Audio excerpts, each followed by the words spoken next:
Oi gente, tudo bem? Então o vídeo de hoje é sobre como ajudar um deficiente visual da maneira correta.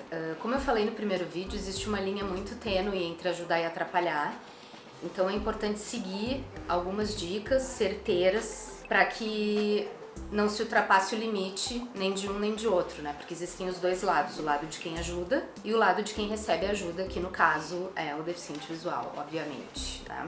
Via de regra, se tu vê algum deficiente visual com ou sem a bengala em algum local, na rua ou em lugar público, enfim, que esteja passando por algum perrengue, que tu suspeite que existe algum perrengue, que ele tá perdido, na dúvida, oferece ajuda. O que pode acontecer? A pessoa te negar essa ajuda, dizer que não precisa. É importante oferecer essa ajuda porque às vezes o deficiente visual, ele tá constrangido em pedir, né?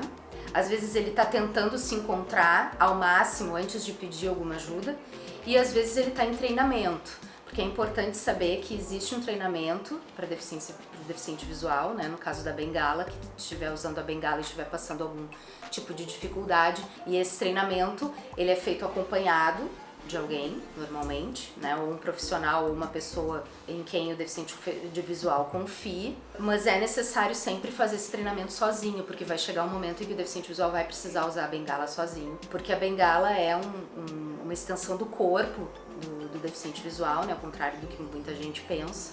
Então, esse perrengue, né, não seja o perrengue que tá aparecendo, né? É um perrengue necessário. Então, a primeira questão, então, que precisa ser cuidada é como chegar nesse deficiente visual. A questão é a seguinte: sempre encostar no ombro, no braço ou na mão do deficiente visual. Por quê? Porque fica num nível, né, de visão para pessoa que enxerga, logicamente, e para pessoa que é deficiente visual, ela vai ter mais ou menos a mesma altura, o mesmo nível de conversação. É interessante saber que tato e audição são fundamentais para o deficiente visual.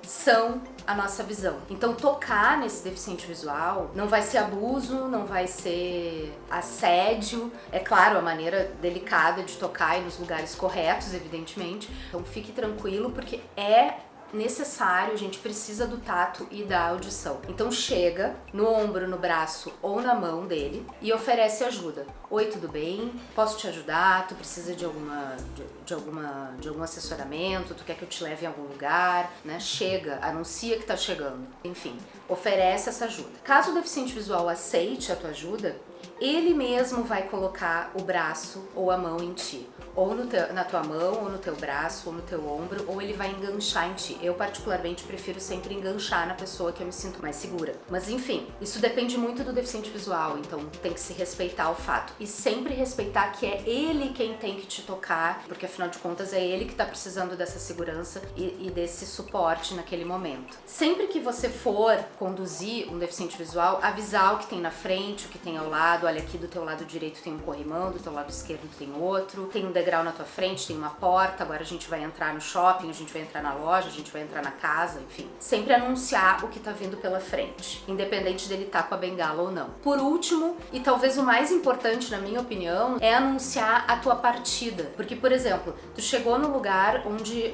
tu tá levando o deficiente visual. Por exemplo, eu quero entrar no shopping. Ah, então tá, aqui tá ótimo, já cheguei no shopping. Ah, tu precisa de mais alguma ajuda? Ah, então tá ótimo, bom dia, boa tarde, boa noite. Encerra aquele assessoramento, aquela ajuda. Porque o que pode acontecer? Às vezes tu sai sem dar menor satisfação. Às vezes acontece o deficiente visual tá falando, né, olhar pro lado, continuar falando com a pessoa e a pessoa não estar ali. Então, por gentileza, gente, não vamos ter piedade, né?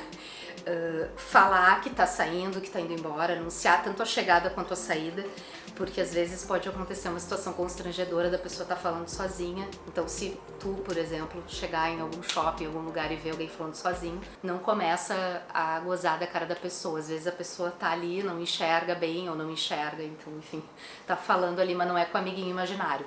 É porque tá achando que tem alguém ali. Então, o que não pode? É importante saber que grito e força não é ajuda, né? E às vezes acaba sendo um pouco automático, não é por maldade de quem tá ajudando. Chega a pessoa para ajudar um deficiente visual e grita: oi, não sei o que, posso te ajudar?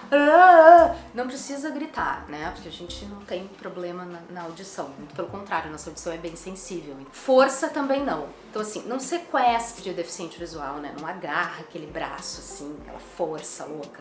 Porque isso acaba sendo automático, porque muitas vezes a pessoa que tá ajudando acha que o deficiente visual vai cair, ou que ele vai se desequilibrar, né? Ou então pega assim na cintura, quer levar a pessoa quase no colo. Não é necessário, tá, gente? A gente sabe que vocês têm as melhores das intenções, mas assim, não é necessário força, nem pegar pra dançar ali e fazer um passinho de dança, não é necessário. E talvez o detalhe mais importante de não poder fazer: não tocar em hipótese alguma na bengala de um deficiente visual ou no braço em que ele tá utilizando a bengala. Isso também acaba sendo um pouco automático, porque o que acontece? Às vezes tu vai oferecer ajuda pra pessoa, a pessoa tá usando a bengala, isso é muito pessoal do deficiente visual, se ele vai guardar a bengala ou se ele vai optar por continuar usando a bengala, isso não tem nada a ver com a pessoa que tá ajudando. A pessoa que tá ajudando ali, ela só vai conduzir o deficiente visual. O que o deficiente visual tá usando cabe ao deficiente visual, então respeite isso. Se vocês tocam na bengala ou impedem a bengala de se mexer ou atrapalham a mobilidade do braço da bengala, é como se uma pessoa que enxergasse, se a gente colocasse a mão assim, direto na frente dos olhos da pessoa. É como se fosse um freio, uma brecada rápida, assim, de repente, né? Então, assim, isso atrapalha muito, porque a bengala nada mais é do que os nossos olhos. Então, por favor, respeitem isso e não toquem, nem peguem na bengala, nem no braço que a pessoa tá utilizando a bengala. Certo, gente? Obrigada pela atenção de vocês, por mais esse vídeo, né? Compartilhem, curtam aí, façam seus comentários e até o próximo vídeo. Valeu!